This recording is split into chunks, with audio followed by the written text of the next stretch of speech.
Kiek iš jūsų, arba nebūtinai kiek iš jūsų, bet apskritai kas iš jūsų internete norite sužinoti daugiau apie savo konkurentus ar apie save? Nematau, niekas nenori. Labai super, man štai teisingai atėjote į tą salę. Tai mes jums ir padėsime sužinoti kuo daugiau apie save ir apie jūsų konkurentus. Paruošęs esu keletą lentelių, kurias padariau turbūt per kokią valandą laiko. Specialiai dariau jas nemokamą versiją, kad gal šiek tiek copy-paste teko pavargti, bet iš principo galima pasidaryti tikrai gerų lentelių, kurios parodo bent jau, jeigu jūs konkuruojate vienam ar kitam veiklos bare, kaip sekasi jums ir jūsų konkurentams. Kaip pavyzdys, čia yra vasario mėnesio duomenys, kuriuos buvo galima pamatyti pirmą kovo savaitę. Tai rinkimai patys berods vyko kovo vidury, jeigu neklystu. Tai kitaip tariant, surinkus šitus duomenys, tam tikros partijos turėjo bent 2 savaitės pakeisti tą situaciją. Čia, ką rodo instrumentas, jisai rodo estimate visitus, time on site, aš paskui parodysiu ir daugiau dalykų iš tikrųjų jisai rodo. Tie estimate visitai tai yra lankytojai į svetainę per mėnesį laiko ir mes matome, kad jeigu mes žiūrime skaičius, kurie pakliūna į tą lankytojų skaičių per vieną mėnesį, tai šiuo atveju šiame pakete pirmauja akivaizdžiai Figū.lt varlė beta. Visi kiti statistiniai parametrai, kurio atrodo visokia tokia, žinote, magiška paslaptis, nes jeigu yra Google Analyticsai ir jie jums parodo, koks yra pas jūs bounce rate'as, kiek minučių išbūna žmogus pas jūs puslapyje arba kiek jisai puslapio pas jūs aplanko, tai yra tik tai jūsų.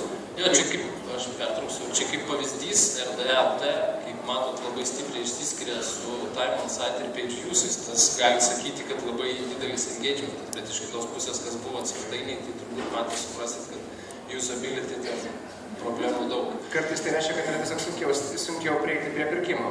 Bet kokiu atveju jiem pakankamai gerai sekasi, jie antroji lyderių grupiai, sakykime, yra. Jeigu šitas instrumentas iš tikrųjų padeda stebėti dalykus ir ilgoje perspektyvoje, ir jisai, aš nenorėdamas išrengti kažkurio vietinio vieno žaidėjo, tai čia paėmiau Amazono domeiną, ir šitas instrumentas rodo pakankamai daug dalykų, kaip jau mano minėtas, tai čia, jeigu pažiūrėti, galima matyti pokytį per 6 mėnesius. Įdomumo dėliai pasitikrinau vakar, kaip sekasi 2 įdomiem žaidėjim rinkoje, tai yra Barbora ir Fresh Marketas, tai Fresh Marketas jau aplenkė Barborą pagal sesijų kiekį ir netgi labai stipriai. Instrumentas taip pat rodo kilmę paties srauto, iš kur jisai atėjęs, kaip susideda jo, kokios sudėdamosios dalys. Tiesa, turėčiau pastebėti, kad pats instrumentas kai kur skaičius turbūt ne viską labai tiksliai identifikuoja, tarkim, referalus su mailingu kartais pamaišo priklausomai nuo to, iš kokių mailų useriai sukrenta, bet skaičiai, pačios tendencijos tikrai yra pakankamai tiksliai rodomas dalykas. Taip pat rodo, čia galbūt aktualiau kažkokiem tarptautiniam prekių ženklam, bet jisai rodo ir sudėtį, iš kurių šalių ateina patys srautai. Jisai rodo referral saitus, iš kur ateina srautas, kalbant apie referralus, taip pat į kur nueina visas. Čia aš noriu, kad mes visi prisimintume tai, kad mes šnekame ne apie klientą, kurio mes turime prieigą, prie kurio Google Analytics'o mes turime, bet tai yra įmonė, apie kurią mes visiškai nieko nežinome. Kitaip tariant, jūs pasiėmę šį sprendimą galite per porą minučių, net ne per porą minučių, per keliolika, per 5 sekundės, rasti visą informaciją apie save, apie savo konkurentus ir apie tas įmonės, apie kurias jūs visiškai nieko anksčiau nežinote. Dar vienas įdomus momentas, tai pakankamai stipriai išnagrinėtas searcho sudėtis, taip sakykime.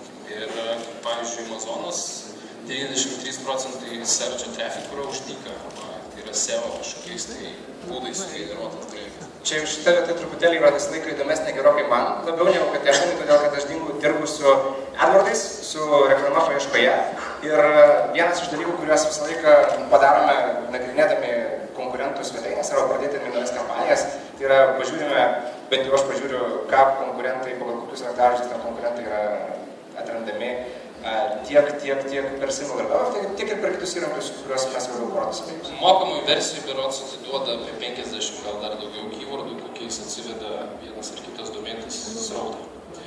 Taip pat parodo Socialą, Lietuvoje gal šiek tiek tie skaičiai atrodo keistai, nes Facebookas vienareikšmis lyderis, dažniausiai virš 90% visų social networkų srautų į puslapį sudaro būtent Facebookas, bet tai atskira didelė tema. Rodo taip pat pakankamai gerai displėjaus advertisingo situacija, kur yra displėjus, tai yra mokamos banerinės pozicijos. Paties įrankio tikslumas yra, čia jau asmeninės mano kaip tyrinėjimo skaičiai, tai procentas yra apie 10% mažesnius skaičius rodo nei patys Google Analytics. Tai tendencijoms nustatyti, lyderiams įsivertinti, kaip jums sekasi, jūs atsiliekat ar vejatės, kokia jūsų stadija yra labai geras dalykas.